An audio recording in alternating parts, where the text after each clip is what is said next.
নমস্কার বন্ধুরা, আমি সেবিকা চলে এলাম আমার গল্পের ঝুলি নিয়ে। আমার আজকের গল্প শরদিন্দু বন্দ্যোপাধ্যায়ের পঞ্চভূত। গল্পটিতে মোট 5টি চরিত্র রয়েছে।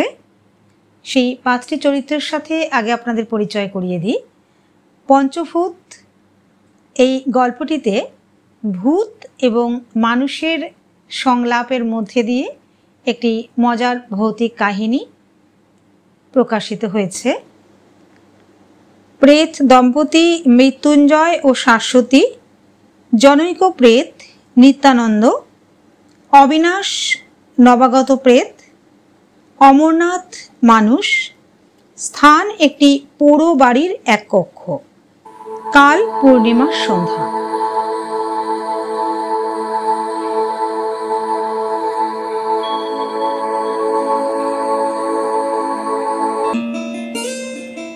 কক্ষটি প্রেতলোকের নীলাভ আলোয় আলোকিত। আলোক তীব্র নয়, অথচ সবকিছুই স্পষ্ট দেখা যায়। কেবল মেঝে হইতে 1 হাত উঁচু পর্যন্ত অন্ধকার, তাই ঘরের আসবাবগুলি মনে হয় যেন অর্ধ নিমজ্জিত ভাবে মাথা জাগাইয়া আছে। পিছনের দেয়ালের মাঝখানে একটি বড় জানালা, কবজা ভাঙিয়া যাওয়ায় জানালার কপাট হেলিয়া খুলিয়া আছে। বাহিরে আবছায়া গাছপালার ভেতর দিয়া চন্দ্রোদয় হইতেছে। ভেতরে জানালার 2 পাশে খানিকটা সম্মুখ দিকে 2টি পুরানো ধরনের কোচ। ঘরের ডান দিকের দেয়ালে একটি দরজা কালো পর্দা দিয়া ঢাকা। বাদিকের দেওয়ালের গায়ে শিকালি গঠনের একটি মেহগনি রঙের ড্রেসিং টেবিল। ঘরের প্রায় মাঝখানে সম্মুখের দিকে একটি গোল টেবিল ও 2টি চেয়ার রহিয়াছে। সব আসবাবের উপরেই ধুলার প্রলেপ। মনে হয় দীর্ঘকাল এ ঘরে কোনো মানুষ পদার্পণ করে নাই। ডান দিকের কোচে শুইয়া শাশ্বতী ঘুমাইতেছে।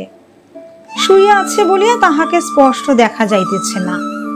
তাহার চেহারা মর্তলোকের 20 বছরের মেয়ের মতো। পরনে নীলাভ শাড়ি। সে পাশ ফিরিয়া হাঁটু গুটাইয়া গালের তলায় করতল রাখিয়া ঘুমাইতেছে। জানলার বাহিরে একটা পাপিয়া ডাকিয়া উঠিল।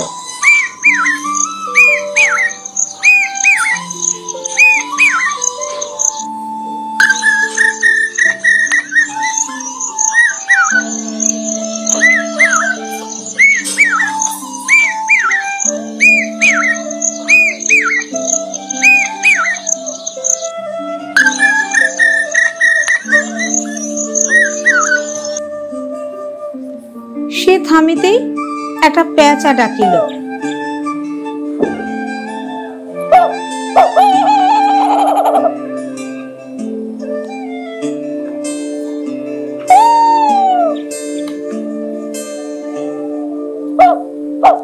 শাশ্বতী ঘুম ভাঙিয়া উঠিয়া বসিল। এখন তাহার কোমর পর্যন্ত স্পষ্ট দেখা গেল। সে হাই তুলিয়া আর মোড়া ভাঙিয়া পিছনে জানালার দিকে তাকাইল।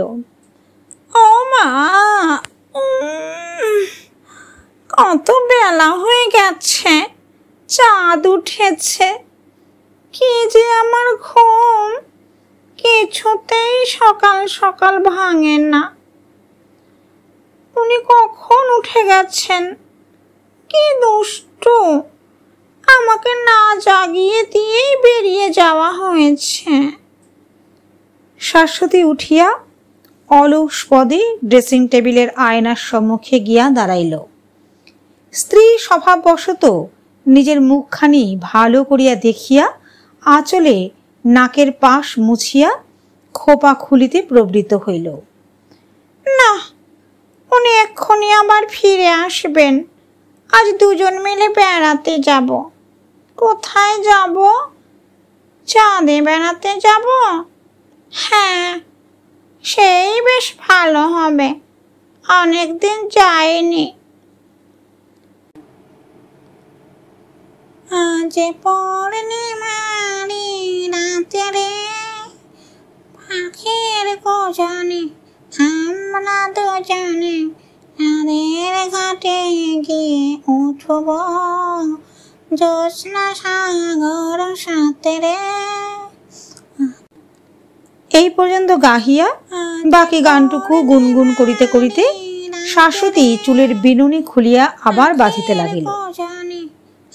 চাঁদ ইতিমধ্যে ধীরে ধীরে ঊর্ধ্বে উঠিতেছে।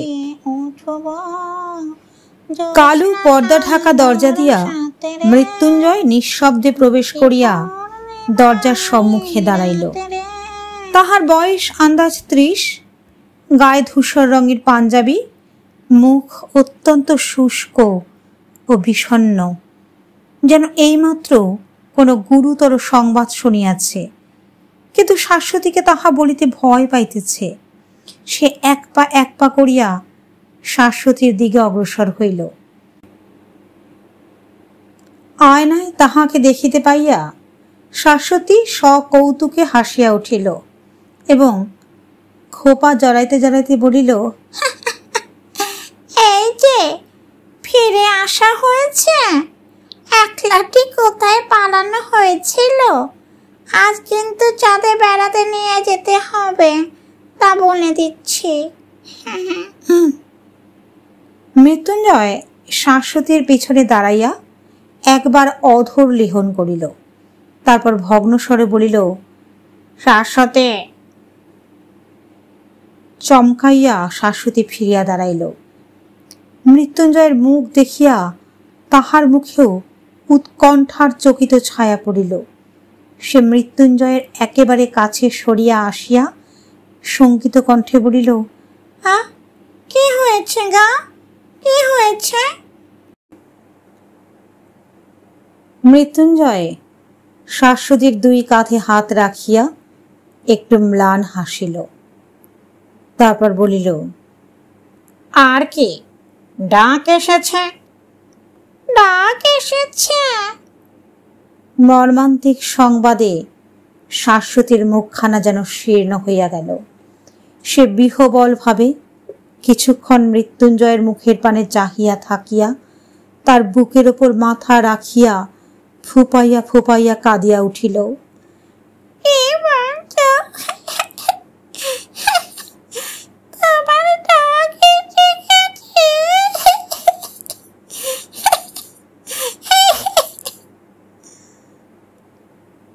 হ্যাঁ, ডাক এসেছে, যেতে হবে। আবার সেই মানুষ জন্ম, সেই খিদে, তেষ্টা, রোগ, যন্ত্রণা, টাকার জন্য মারামারি, কাড়াকাড়ি, অন্যের জন্য হাহাকার। বলো না, বলো না গো, তুমি চলে গেলে আমি একলা থাকবো কি করে? কি করবে বলো, উপায় তো নেই নিয়তি। হয়তো তোমারও কোনোদিন ডাক পড়বে, তুমি কোথাকার কোন এক মানুষের ঘরে মেয়ে হয়ে জন্মাবে। হ্যাঁ, তুমি হয়তো জন্মাবে বাংলাদেশে, আমি জন্মাবো তিব্বতে। কেউ কাউকে দেখতে পাবো না। তুমি কোন একটা মেয়েকে বিয়ে করবে? আর তুমি কোন একটা তিব্বতী পরিবারে 5 ভাইয়ের ঘরণী হয়ে বসবে। ওহ, ভাবলেও অসহ্য মনে হয়। শাশ্বতী সবেগে মাথা নাড়িয়া বলিল, না না, কখনো না, কখনো না। আমি এইখানে, এই ঘরে তোমার পথে চেয়ে বসে থাকবো। আমি মানুষ হয়ে জন্মাতে চাই না। মৃত্যুঞ্জয় হতাশ ভাবে একটা চেয়ারে বসিল। আমি কি চাই শাশ্বতী? স্থূল শরীরের বন্ধন থেকে একবার যে মুক্তি পেয়েছে, সে কি আর ফিরে যেতে চায়? ভেবে দেখো দেখি, কি সুখে আমরা আছি। শরীরের ক্ষুধা নেই, অথচ তৃপ্তি আছে। বাসনা নেই, অথচ প্রেম আছে। স্বাধীনতা আছে, অগাধ বিশ্ব ব্রহ্মাণ্ড আছে। এ ছেড়ে কি আবার ওই অন্ধকূপে ফিরে যেতে ইচ্ছে করে? কিন্তু উপায় যে নেই। শাশ্বতী পিছন হইতে তাহার গলা জড়াইয়া ধরিল। এ জীবনে কেবল ওই একই দুঃখ, কি জানি কবে ফিরে যেতে হবে। আমরা যেন জেলখানার পালিয়ে যাওয়া আসামি, মুক্তির মধ্যেও সদাই ভয়, কখন আমার ধরা পড়ব। মৃত্যুঞ্জয় উঠিয়া শাশ্বতীর মুখোমুখি দাঁড়াইল। আর ভেবে কি হবে? যেতেই যখন হবে তখন মন শক্ত করে তৈরি হওয়াই ভালো। তুমি আমাকে ভুলে যাবে না, আমার জন্য অপেক্ষা করবে। ও কথা বলতে পারলে ভুলে যাব? আমার মন দেখতে পাচ্ছ না? বলবো না, কখনো বলবো না।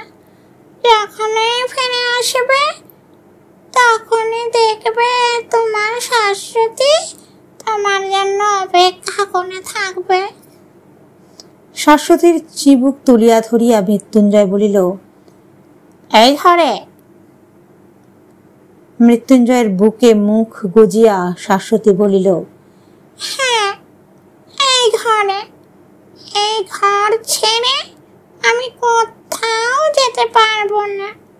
মনে আছে, এই ঘরেই তো তোমার সঙ্গে আমার প্রথম দেখা হয়।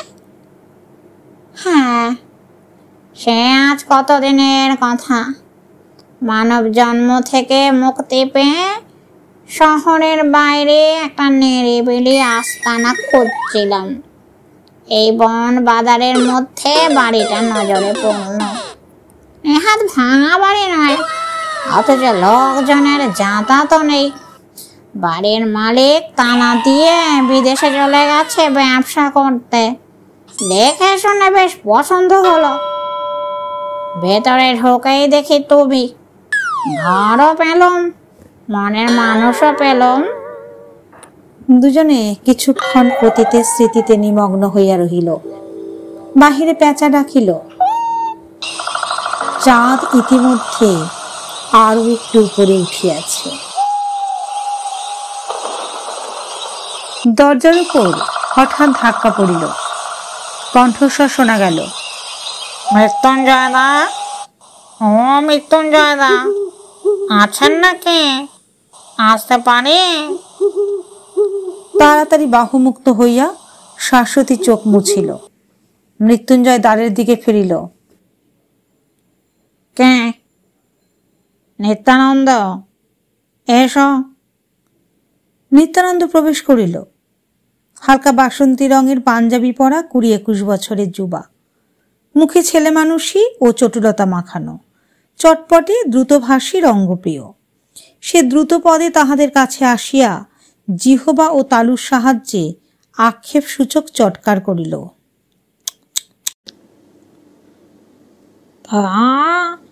বলি, খপের পায়রার মতো দুজন কুজন কুজন হচ্ছে। হরি হরি, ওদিকে যে সব গেল। কি গেল?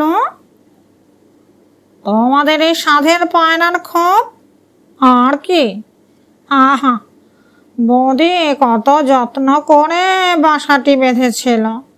ছিল মোনা সুলোচনে গোদাবরী তীরে, কপট মিথুন যতহা উচ্চ বৃক্ষ চূড়ে বাঁধিনীর থাকে সুখে।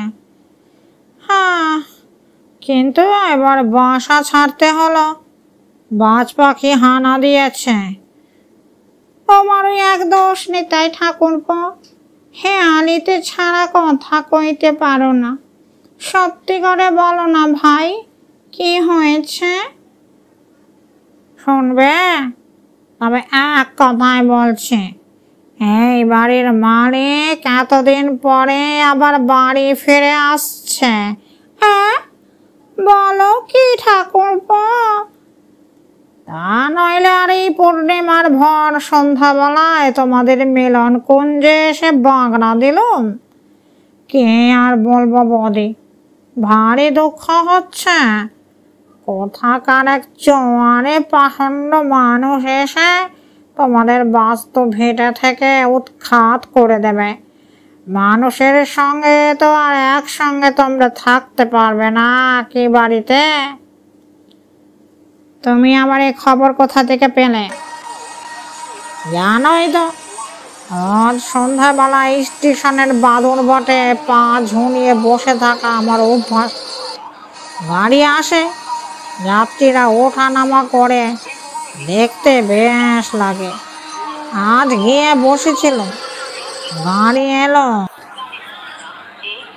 একটা লোক দেখি চোরের মতো গাড়ি থেকে নামলো। দেখে কেমন খটকা লাগলো, ঢুকে বললাম তার মনের মধ্যে।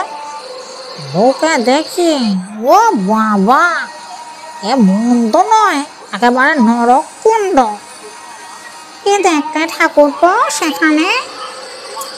মেয়েটাই বাড়ির মালিক, বিদেশে গিয়েছিল ব্যবসা করতে, সেখানে একটা লোককে খুন করে পালিয়ে এসেছে। মতলব এখন এই বাড়িতে লুকিয়ে থাকবে। বেটাকে পুলিশে খুঁজে বেড়াচ্ছে কি না। কি সর্বনাশ!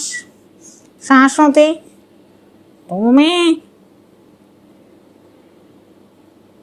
শাশ্বতী বলিল, না না, কখনো না, আমি এ বাড়ি ছাড়বো না, আর এই লোকটার সঙ্গেও এক বাড়িতে থাকতে পারবো না। তোমার যা হয় একটা উপায় করো। কিন্তু আর তো সময় নেই, এতক্ষণে বেটা এসে পড়লো। ওই যে পায়ের শব্দ শুনতে পাচ্ছি। হ্যাঁ, এসে পড়েছে। তাই তো, এই আবার এক নতুন ফ্যাসাদ। শাশ্বতী দুই হাতে মুখ ঢাকিয়া বলিল, না না না, আমি পারবো না, আমি পারবো না, তোমরা কিছু করো। নিত্যানন্দ ক্ষণিক ঘাড় চুলকাইয়া বলল, দেখো, এক কাজ করা যাক, কজন মিলে বেটাকে ভয় দেখাই, তাহলে হয়তো পালাবে।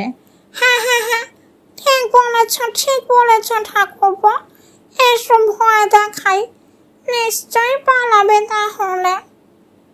দ্বারের কাছে খুট করিয়া শব্দ হইল। সকলে সেদিকে চাহিয়া রহিল। চাঁদ এতক্ষণে জানালার মাথায় উঠিয়াছে। প্যাঁচা ডাকিল। সন্তপর্ণে কালো পর্দা সরাইয়া অমরনাথ মুন্ড বাড়াইয়া চারদিকে দেখিল, কিন্তু প্রেত লোকের দীপ্তি মানুষের নয়ন গোচর নয়। সে অন্ধকারে কিছু দেখিতে পাইল না। তখন একটি বৈদ্যুতিক টর্চ জ্বালিয়া সে ঘরের চারদিকে ফিরাইল। টর্চের আলো শাশ্বতী, মৃত্যুঞ্জয় ও নিত্যানন্দের গায়ে পড়িল। অমরনাথের চোখে তাহা ধরা পড়িল না। সে তখন আশ্বস্ত হইয়া ঘরে ঢুকিয়া দ্বারের সম্মুখে দাঁড়াইল। অমরনাথের বয়স আন্দাজ ৪৫, লম্বা চওড়া, অথচ ভারী ধরনের চেহারা, মাংসল মুখে বসন্তের দাগ। তাহার এক হাতে একটা ছোট হ্যান্ডব্যাগ, অন্য হাতে টর্চ, পরিধানে ময়লা ধুতি ও গলাবন্ধ কালো কোট। অমরনাথ বলিল, যাক, এতক্ষণে নিশ্চিন্তে। এখানে পুলিশ আর বাবাও খুঁজে পাবে না।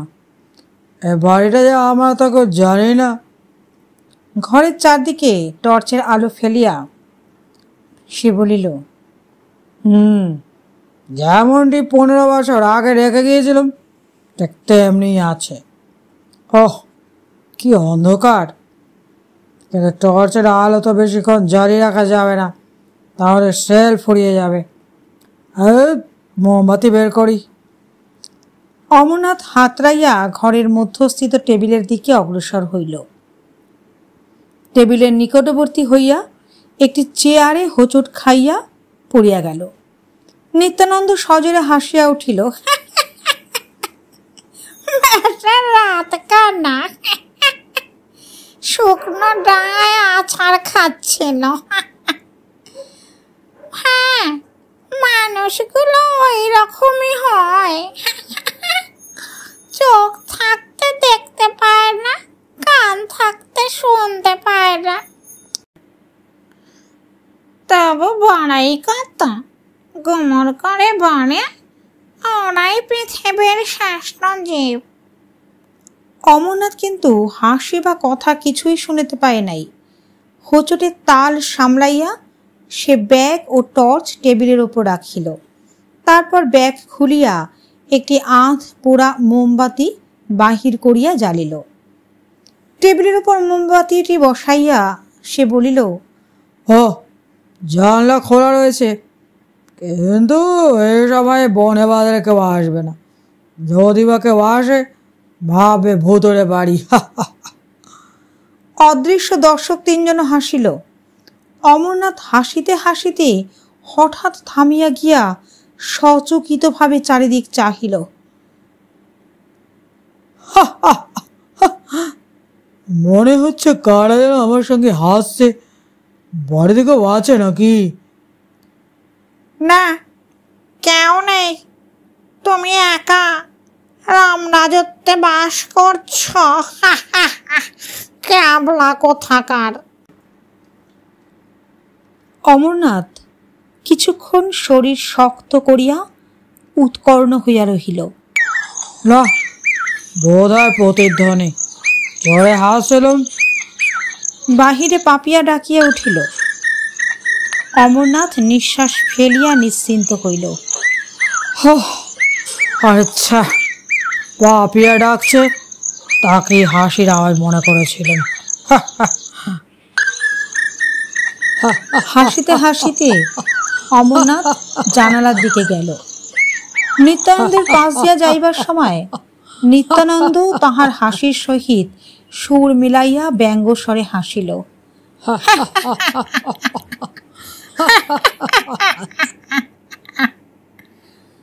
অমরনাথ জানালার নিকট গিয়া বাহিরে উকি ঝুঁকি মারিল। চাঁদ জানলার উপরে উঠিয়া গিয়াছে, আর দেখা যায় না। অমরনাথ আশ্বস্ত মনে ফিরিয়া দাঁড়াইয়া কোটের বোতাম খুলিতে লাগিল। জনমানব নেই, মেছে আটকে উঠেছি। কথায় বলে ঝোপে ঝোপে বাঘ। আমিও দেখছি তাই। না না, এখন ওসব কথা ভাববো না। বহুত খিদে পাচ্ছে। খিদের আর কি দোষ, ভাগ্যে বুদ্ধি করে পাউরুটি এনেছি, তাই খেয়ে এখন সোফায় লম্বা হয়ে তোফা ঘুমানো যাবে। ও মা, কি ঘেন্না, আমার সোফায় ঘুমাবে। বুদ্ধি না থাকলে কি হয়, কিছু হয়? এই তো ফোন করে সকলের চোখে ধুলে দিয়ে সরে পড়লো। ধরতে পেরেছে পুলিশ? হ্যাঁ, অগাধ বুদ্ধি তোমার। ঠাকুরপো, এবার আরম্ভ করো, আর সহ্য হচ্ছে না। এই যে। সে গিয়া ফুৎকারে মোমবাতিটা নিভাইয়া দিল। অমরনাথ টেবিলের দিকে আসিতেছিল, থমকিয়া দাঁড়াইয়া পড়িল। কি বাদি নিভে গেল? হাতও নেই। সভয়ে চারিদিকে চাহিয়া বলিল, গাটা ছমছম করছে কেন? না না, ওসব মনের ভুল। বোধহয় ঘরটাতে অনেক খারাপ গ্যাস জমা হয়েছে। অনেকদিন বন্ধ আছে কিনা, ভূত ফুল আমি মানি না। তা মানবে কেন? তোমার কত বুদ্ধি। বৌদি, তোমরাও এসো, সবাই মিলে লাগা যাক। অমরনাথ একটা চেয়ারে বসিয়া ব্যাগ খুলিতে প্রবৃত্ত হইল। তিনজন তাহাকে ঘেরিয়া দাঁড়াইল। শাশ্বতী পিছনে, নিত্যানন্দ ও মৃত্যুঞ্জয় দুই পাশে। অমরনাথ ব্যাগ হইতে একটা আস্ত পাউরুটি বাহির করিয়া তাহাতে কামড় দিবার উপক্রম করিল। ঠিক সেই সময় শাশ্বতী তাহার ঘাড়ে ফু দিল। অমরনাথ রুটি হাতে ধরফড় করিয়া উঠিয়া দাঁড়াইল। কে কে কে? ঠিক যেন মনে হচ্ছে ঘরের কাছে নিঃশ্বাস ফেলছে, কিন্তু এসব কি? ঘরটা ভালো লাগছে না, চোখে কিছু দেখাও যাচ্ছে না, কিন্তু মনে হচ্ছে কারা যেন চারদিকে রয়েছে। পালিয়ে যাবো? পালিয়ে এবার যাবো কোথায়? বেরোলেই তো পুলিশে ধরবে। না, গ্যাস নিশ্চয়ই, কিন্তু আমার তো নার্ভ খারাপ হয়ে গেছে।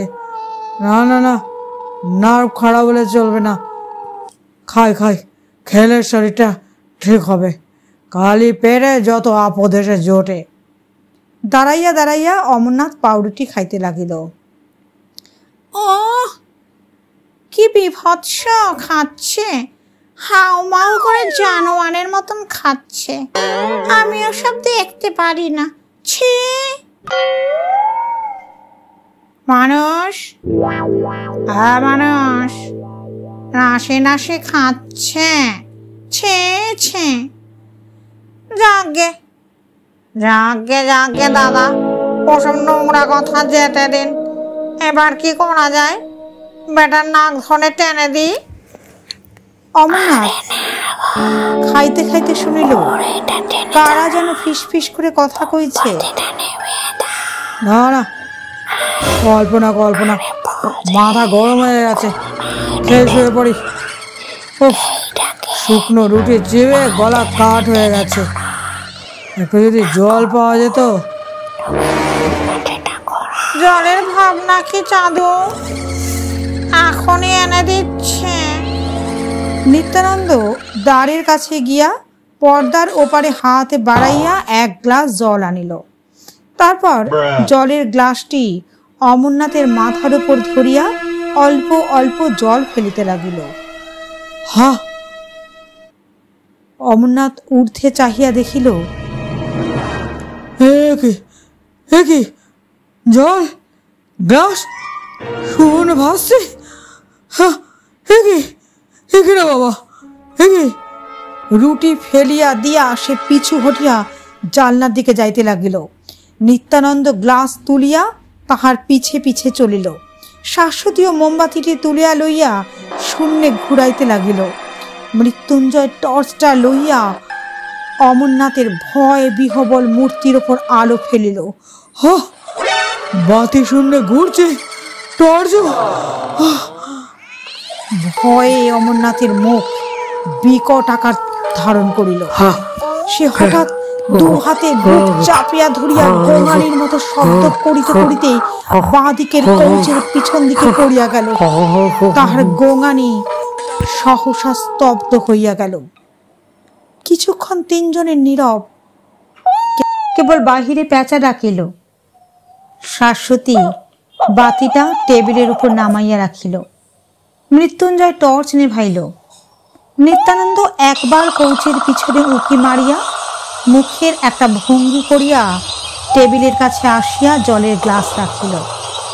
তিনজন পরস্পর মুখের পানে তাকাইল। নিত্যানন্দ একটু কাশিয়া বলিল,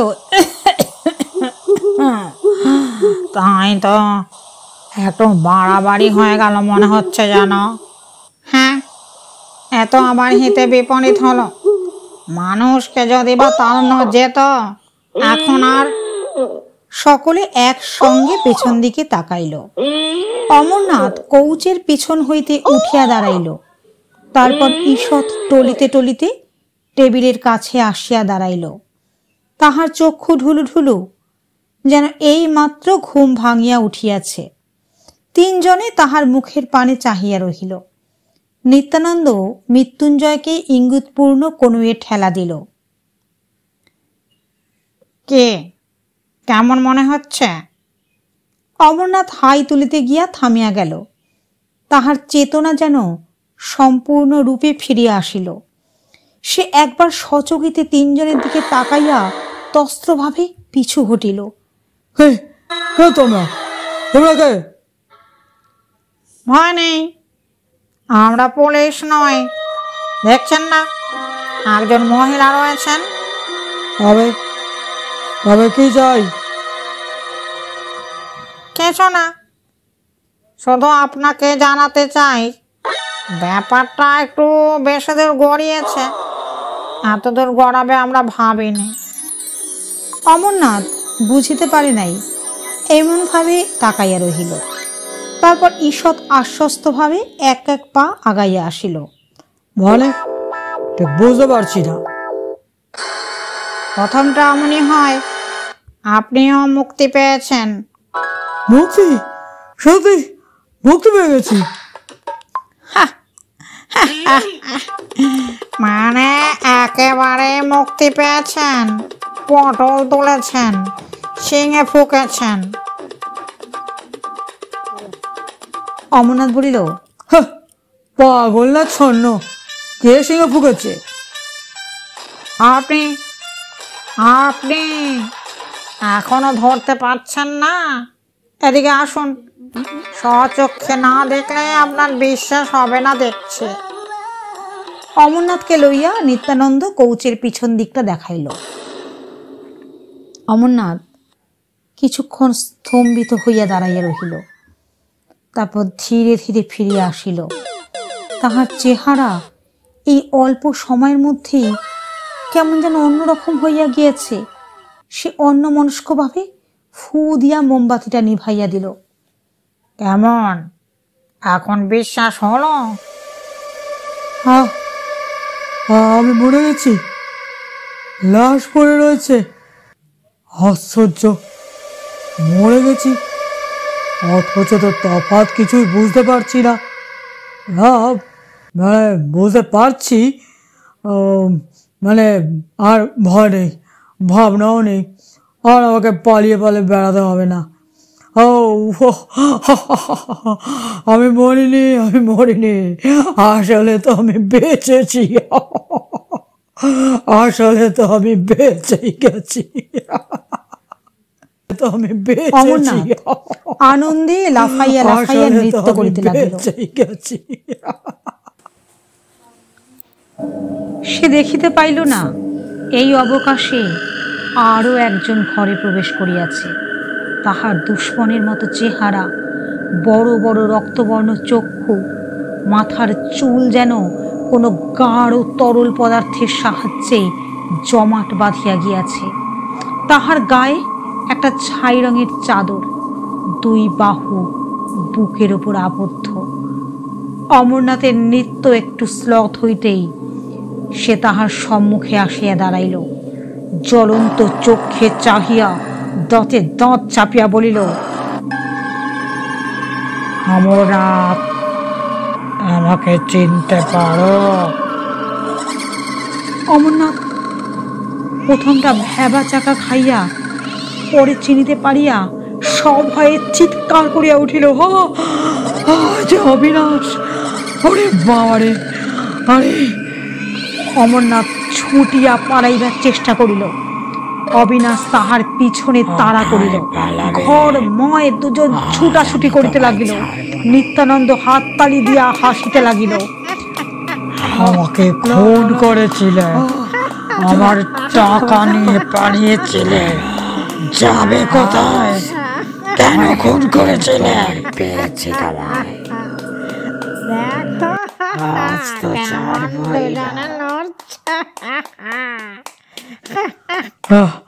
আরে বাবারে,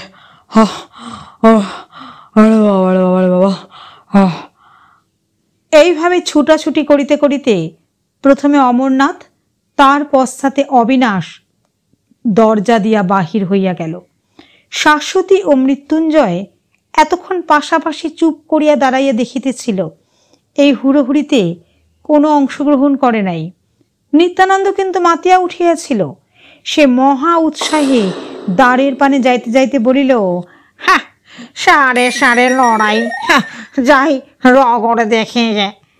এই পর্যন্ত বলিয়া সে দ্বারের কাছে গিয়া দাঁড়াইল। এমন সময় মৃত্যুঞ্জয় পিছন হইতে বিষণ্ণ গম্ভীর কণ্ঠে ডাকিল, নিত্যানন্দ। কে দাদা? মৃত্যুঞ্জয় চুপ করিয়া থাকিয়া ধীরে ধীরে বলিল, তোমাকে একটা কথা বলা হয়নি, আমার ডাক এসেছে। নিত্যানন্দের হাসি মুখ মুহূর্তে ম্লান হইয়া গেল। ডাক এসেছে? হ্যাঁ, আবার যেতে হবে, সময়ও বেশি নেই। তোমাকে কি আর বলবো বলো, শাশুড়ি রইল, মাঝে মাঝে দেখাশোনা করো। শাশ্বতী আঁচলে চোখ মুছিল। নিত্যানন্দ মুখে প্রফুল্লতা আনিবার চেষ্টা করিয়া বলিল, সে আর বলতে, তুমি কিছু ভেবো না দাদা, আমি আছি। যতদিন না ফিরে আসো, যক্ষের মতো বৌদিকে আগলে রাখবো। ভগবান করুক চটপট যেন ফিরে আসতে পারো।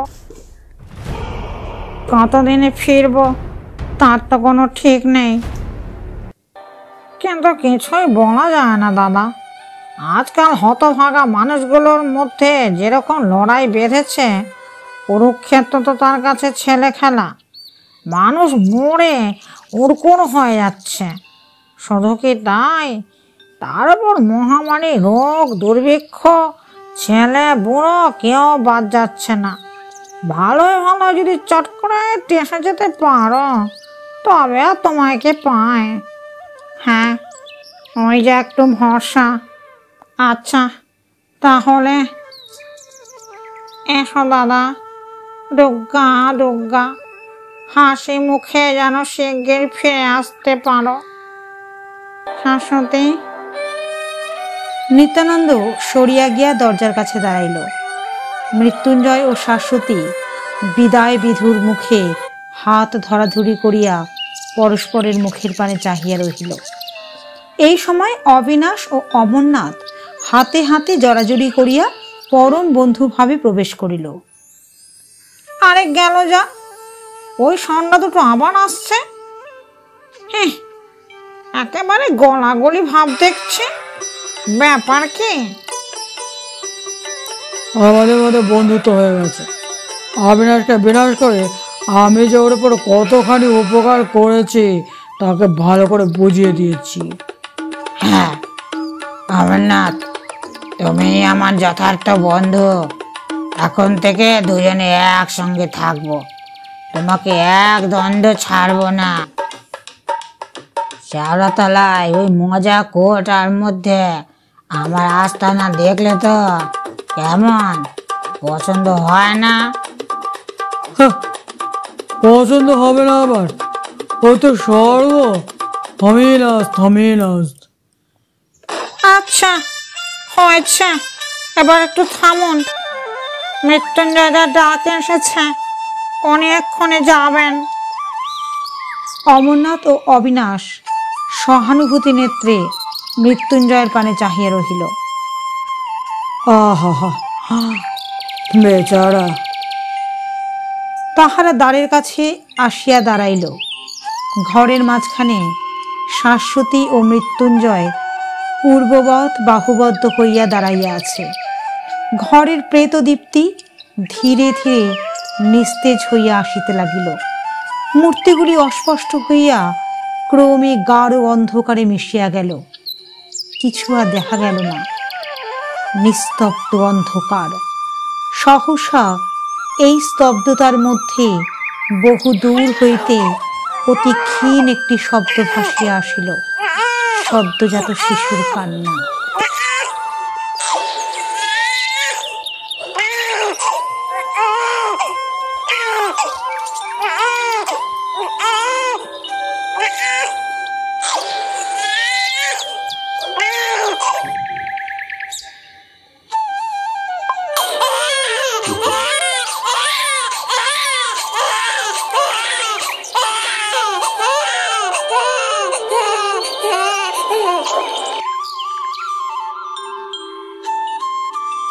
Please like, comment, share and subscribe to my channel.